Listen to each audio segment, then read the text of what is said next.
न पुण्यं न पापं न सौख्यं न दुःखं न मन्त्रो न तीर्थो न वेदा न यज्ञा न पुण्यं न पापं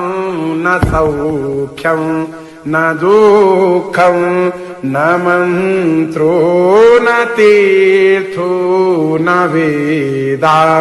न यज्ञा अहं भोजनं नैव भोज्यं न भोक्ता